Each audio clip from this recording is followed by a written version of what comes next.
morning and welcome to day 2 of the Zambian Conservation Careers Fair, a virtual event from us Wildlife Crime Prevention and our many conservation partners for you. As you now know, the Conservation Careers Fair Zambia is all about connecting you to potential employers in the conservation space. And hopefully you joined us yesterday where we interviewed so many amazing and up-and-coming conservationists. We learned so much about birds. We learned from a veterinary doctor at the Department of National Parks and Wildlife. We had Zema join us. We had WEX join us, which we believe is the longest running conservation organization in Zambia. We had Game Rangers International and many others. And we hope that you enjoyed it. But more than that, we hope that you spent time getting to know what these organizations do and found out details on how you can get the jobs or opportunities that they have on offer. Today, I have the immense pleasure of talking to Mr. James Mwanza from Kasanka National Park, and he'll tell us more about the work that his organization does and about Kasanka in general, and hopefully we'll hear a bit about the bats. He just told me that the bats have arrived, and it's an exciting time in Zambia. If you don't know, the Kasanka bat migration is the largest mammal migration in the world, not just in Zambia and Africa, but in the world. So, yeah, let's hear more about the work that Mr. James Mwanza does. Good morning, Mr. James. Good morning. Hi. Good morning to the listeners, to the viewers out there. Great. I'm excited to be here this morning. I can tell you came with the energy. Yeah, so my first question for you, and this is a question we've been asking almost everybody, what did you want to become when you were growing up? I think if I can recall very well, I had one big problem when I was growing up, especially before I was 12, 13, 14. I never understood who was taking care of animals in the wild when they get sick. I knew that when dogs were sick at home, we could take them to vet, but I didn't know what happens to the wild animals. And my dream was to be a vet, to look at animals, nurse them. So that ignited my career, starting when I was quite young, grade 4, grade 5, grade 6, down there. Okay, great. That's amazing. One thing we've been seeing as a theme running through this is that people often find their passion for wildlife or passion for animals very young, but they don't necessarily know how to turn that passion into a career. So it's nice to hear from someone who knew, at least had an idea, oh, I could become a veterinary doctor. But obviously that's not what you do today. So could you give us the journey from that 12-year-old boy thinking about that to James Mwanza today working in Kasanka? Thank you. First of all, I come from Lupande Game Management Area, which is at the periphery of South Ruangwa National Park. So from childhood, I lived with animals and I stayed with animals. And being one of the small poachers at that age, you know, in the village where you like poaching with dogs. Mm-hmm. So I got excited in doing that activity at a young stage. But at some point I asked myself to say, what happens if it was me being hunted? How will I feel? Then I said, animals have got a right to life. Animals have got a right to living. There is need to participate in protecting them. So when I was growing up into secondary education, I joined the Chongololo Club. Currently it's called Wilderness Environmental Clubs. Several names have put across nowadays. So I joined Chongololo Club, became an active member of the Chongololo Club until when I finished grade 12. When I was finishing my grade 12, that's a time when the community resource boards were being established. That's a time when there was a migration from Department of National Parks and Wildlife to Zambia Wildlife Authority. At that time, there was a project which was looking at young ones to participate in data collection on how people and animals live. It was a livelihood project which was funded by WWF. And I was one of the young Zambians by then who was lucky enough to be picked. So I started that career 20 years ago. So I rose from being a data collector. Someone was just collecting basic data, helping formation of what is called the village action groups, bring people same locality into one area to look at the environment, look at wildlife, look at nature and how we can interact with them for a long-term benefit. And my career grew up from there. I was so interested in wildlife. So what I did was to combine academic school and work. So whilst I was working in that project, I also enrolled. I enrolled into school to ensure that I balance academic knowledge and also experience. And I've risen from being a data collector to a human wildlife conflict coordinator in South Ruangwa National Park for over 5 years. And you know, in NGO life, projects come and go. And by the time the project was coming to an end, there was an agreement that the same activities we were doing, research on elephants, look at elephant conflict and how people can interact with elephants and live in harmony, there was need to replicate the same program in Livingstone. So I moved from South Ruangwa to manage a similar project in Livingstone around the Mosotunya National Park for some time. And as I continued to grow in this conservation work, I decided to take a break. That's what I want also to share with young ones, that we shouldn't live in a comfort zone, because it comes in life when you have to look at a bigger picture. So I decided to further my education, to go to South Africa to do some training at Southern African Wildlife College. And one of the things which I was told was to resign. It's a project, they want somebody to be here, so you have to leave. If you want to go to school, you have to leave. And I said, fine. I know where the future is, so I had to take a 3-year break to do some further studies, and came back. And I was so excited that when I came back, 24 hours of arriving in Zambia, I was given an opportunity by African Wildlife Foundation to start a community conservancy in Kazungula, to start it from scratch. So I started looking at employing village scouts, setting up a trust, looking at all these livelihood activities, and then I could see the future was becoming bright. So I did that work. Again, NGO Life, African Wildlife Foundation was closing operations in Zambia. So we started going one by one, looking for life. And I'm happy that at some point, I decided to join private sector. So when AWF was going, there was an opportunity under Livingstone Tourism Association. They were looking for a coordinator who can be a liaison person between public and private institution. So somebody who can coordinate to take a message to government how tourism can contribute immensely into conservation efforts. So I became the first coordinator to manage the association, to talk to government institutions like Ministry of Tourism and Arts, to deal with labor matters in tourism. Then I saw an opportunity that there is a room to be an entrepreneur at the same time a conservationist. Down the line, I decided to go back to what I believe in. I said, I think it's time to go back to conservation. And the Wilderness Safaris, which is one of the tourism organization, one of the leading tourism organization in Africa, is operating in more than 10 countries in Africa, wanted a conservationist. But someone who's going to coordinate Zambia's conservation programs. So there were 2 seats which I was coordinating. I was coordinating conservation projects in Zambia, and I was also coordinating community development. So conservation programs, I was working with the department to coordinate activities in Kafiwa National Park, to run and support the rhino protection in Mosotunya National Park. But again, I was given a responsibility to coordinate the same activities in Wange National Park in Zimbabwe and also in Chobe, because Wilderness Safaris wanted a coordinator who can look at that CASA TFC activities.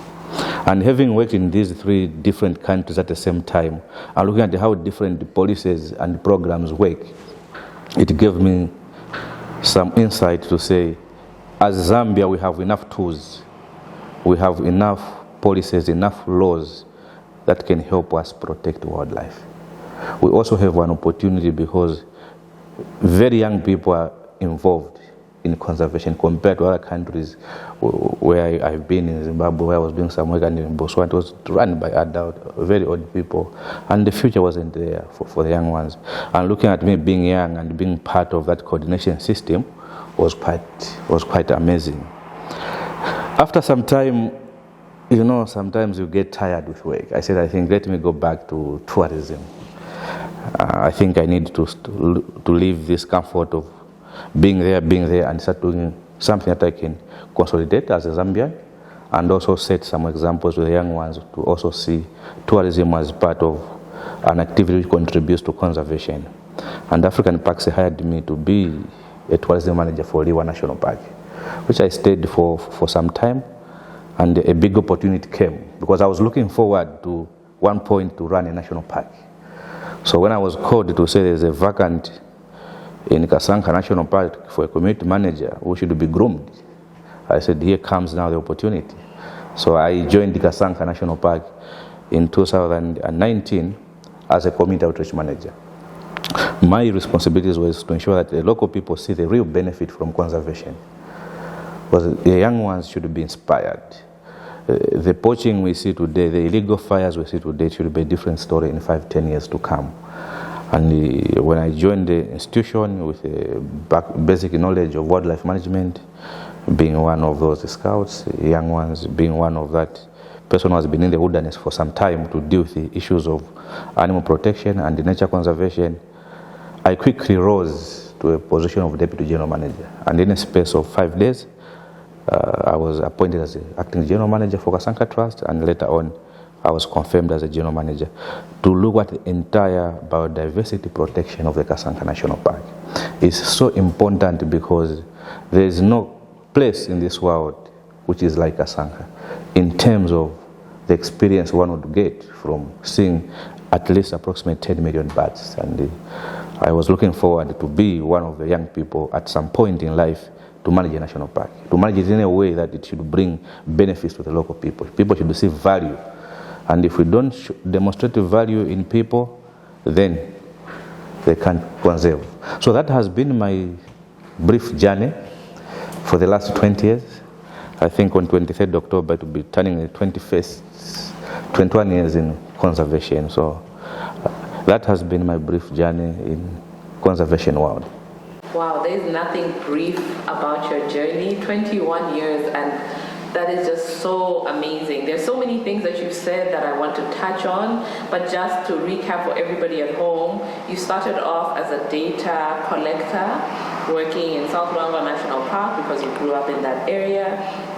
And then another thing that you mentioned was working with village action groups and with CRBs, that's community resource boards, and particularly working with human-wildlife conflict, which is a question that we get a lot about. How do we tackle human-wildlife conflict in Zambia? There are so many communities that are living right on the fringes of national parks, and they want to use the same resources that the wildlife wants to use.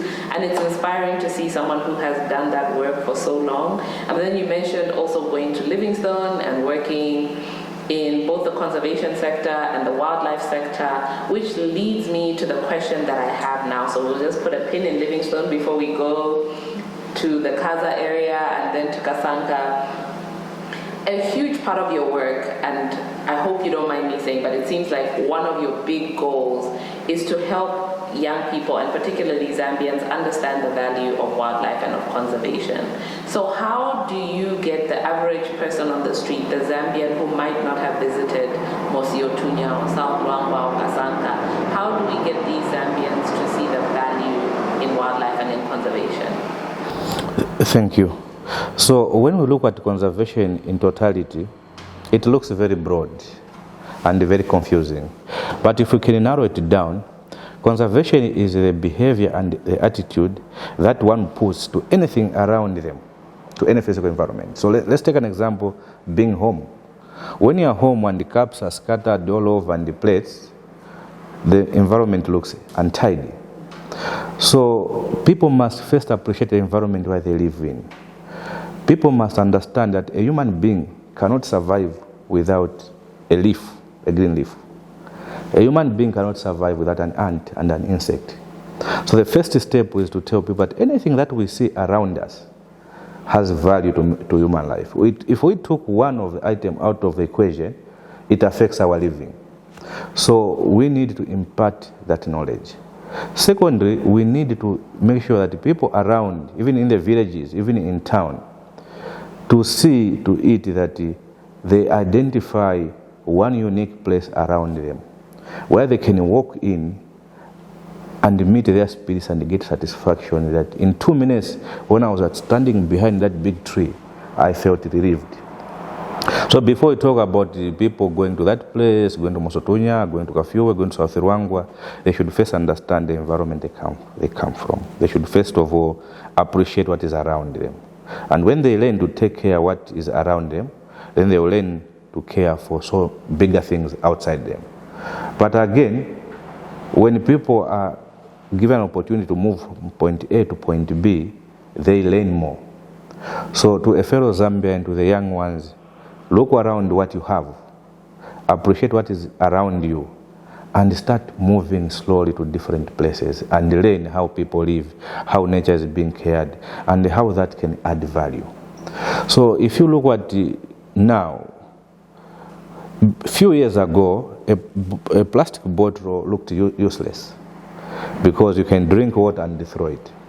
But as time goes in now, people look at a bottle and see, okay, can I resell it?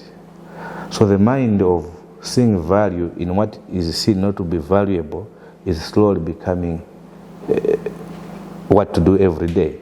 So I think let's do a lot of awareness. Let's tell people to say, whatever is around you is not useless, it's not rubbish. You can turn it into something else. You can either save nature by collecting all the canned bottles, because when it rains, the whole acid will go in water and affect wildlife. Or we can collect these tins, these bottles, these plastics, and sell to somebody who has knowledge to transform them into something else. I think in doing that, they'll see value of collecting what is around. They'll also see the environment in a different perspective. But more important, I can encourage Zambians, if you can't travel from town to town, let's identify what is unique in your area and start connecting. Some years back, people used to fear graveyards. They were known to be areas of witchcraft. Okay? But if you look in real terms, because people have less interaction with the graveyards, most trees are intact, there's a little bit of good fresh air, good oxygen, and those areas keep a lot of different kind of life. They are rich in biodiversity because there's less human alteration. So if we can have 2 or 3 places in our communities, it will change. And if people are able to interact with that nature, it will change exactly how they look at things. So when I see these play parks being turned into malls, into buildings, it pains, because these areas are important to help us reflect. It brings emotional, spiritual attachment, and in that, there's potential to change the way we look at things. If it's possible for Zambians to move from point A to point B, let's take this opportunity to see how Mosotunya looks like, what it means to walk with a lion, what it means to see the rhinos, and if we don't poach them and kill them, what can we have? Then can they bring more jobs? The more people see things, the more there's circulation of income from point A to point B. So when we look at that in a bigger picture, we can achieve a lot as a country. But as young ones, let's go back to the basics of teaching them what is valuable around them, what they do and what they can't do, and how can we harness that and start growing that knowledge so that in 10 years' time, 15 years' time, people can see conservation as one of the tools to sustainable growth and sustainable development. And there's potential to bring economic value to everybody. Great. You also mentioned your work in the Kaza area, particularly working in Botswana, in Chobe National Park, and then also in Mwanza in Zimbabwe. What has been one of your biggest challenges in your work? You know, you've been working in different countries with different people. What would you feel has been the big challenge thus far? I think the biggest challenge which I have ever encountered is to make local people, local leadership, When I say local leadership, I look at chiefs, I look at headmen, to transform them to see conservation as the future of our living. At many times, they tend to lag behind. We could blame education and so many things, but I felt so many times that we took so many years for them to understand that there's a value in conservation and there's a value in resource protection. And the only medicine was to expose them. So yes, we took time to educate them, but when we exposed some of the leaders to take them to see how people are managing conservancies in Namibia, how people are getting too much resource and support from Botswana and Zimbabwe, slowly I saw the Zambian side, which I saw them now coming up and started participating. I think culture also contributes. I think we need to promote the culture of dialogue. I think where we can sit down with adults, elderly people, share our modern experience and also listen to their old stories and see how we impart knowledge on each other and for a positive change. I think the challenge has been making them see a bigger picture. Most of them see at now, not the future. And the future of conservation is for all of us to look at what happens in 50 years' time, what happens in 100 years' time. Because if we have that long-term view, everybody will be putting efforts to see, to eat, that those that will be available in 100 years, they should point back and say, yes, our parents did this to protect us. The same way we sing today about one Zambia, one nation, that philosophy is very, very important. If we had to impact conservation knowledge to the children to say that when you see an impala, you are seeing 200 jobs. You are seeing healthy environment. So the same way we have coined that one Zambia, one nation, whoever did it some years ago, it's the same motto we should create towards conservation so that people are able to see long-term vision and be part of the process. I think making communities understand the value, long-term value is difficult. Short-term value, they have no problem. But we need to build long-term vision. Because without involving the local people, there will be no conservation, no matter what. And without impacting their stomachs now and the future, they will not stop poaching. So most people look at what to eat now, not what to eat tomorrow. And we can't deal with conservation without involving the local people. And the local leadership is key. If we don't involve them, nothing can happen, because they've got very huge influence around their people. People listen more to the headman. People listen more to the chief than experts. When you go there and talk about it's a crime to carry this bangle, it's from the elephant, they don't look at it. They look at us as people who are looking for a job and being paid. But if a headman stood up and say, if you killed the elephant and made 100 bangles, what have you done to the rest of the members that are not participating in having that bangle? They will listen to more to them. And when you look at the histories, that our elders, our local leaders had very high say about wildlife protection. Even if you went at Shaka Zulu's story and so many stories, they had big impact than listening to political people, listening to the experts. I think us as experts in this field must impact that knowledge to the local people that they can understand, especially the local leadership, and start growing it up like that. Great. You made an excellent point about sometimes us being short-sighted and trying to benefit from our environment now, but we have to think about 50 years or 100 years. And in the same theme of time, unfortunately we've come to the end of our session, but do you have any final words for the young people out there who want to become the next general manager of Kasanka Trust? Sure. What is important in life is to start from somewhere. I want to challenge my colleagues from universities. I hear a lot, I'm a graduate, I'm a what. Yes, having a paper is one thing, but being useful is another thing. So I want to challenge young ones to look outside the box. Any opportunity, if I had to say I can't be a data collector, I wouldn't be here today. So start from somewhere. Accept to start from the floor and grow your passion and your vision up to where you want to go. And start from anywhere. You can be a conservationist, you can be a wildlife expert, and there's someone who's doing construction. Don't say, I'm a conservationist, I can't do construction work. When you are doing a construction work, you start telling them to say, the cement we are throwing on the ground has this effect. You'll be contributing your knowledge in a different way. So I want to encourage Zambians, young ones, to take conservation as a serious sector, as a growing sector in Zambia, and they should start from anywhere, no matter how small it is. They shouldn't look at money. Money comes and goes. They should stop chasing money. Let money start looking after them by taking whatever opportunity that comes through them and start developing their career and their visions and they grow. And also, they shouldn't wait for somebody to employ them. Let them start small businesses. Let them be examples. Let them transform the knowledge they have from classroom on how to protect the environment. Let them bring all these enterprises and become employers of other people. And the more important, before we close, is to the bats in Kasanka.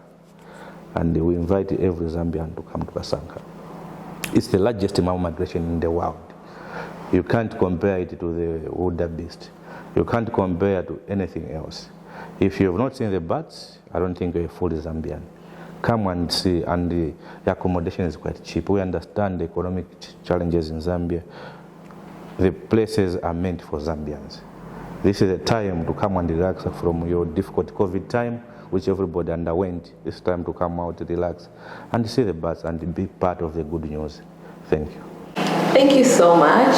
You heard it here. The bats are in Zambia. Every year, millions of bats descend upon Kasanka National Park. As he said, it's the largest mammal migration in the world, and you should be part of it. There's no reason why any Zambian can't go there. He mentioned that the accommodation is affordable, and you too can be part of this experience. We just want to say thank you so much to you, Mr. Mwanza, for joining us today, for coming all the way from Kasanka, that short drive. And for you who's at home or at work or wherever you're watching us from, please stay tuned. We have a long day ahead of us, but it's going to be an exciting day of conservationists and organizations talking about the work that we do. I'm particularly excited about the afternoon session where we'll be talking to some entrepreneurs. As Mr. Mwanza mentioned, it's really important for us to not just look at the opportunities for us to be employed, but also the opportunities for us to become employers. So thank you once again. See you in a few minutes.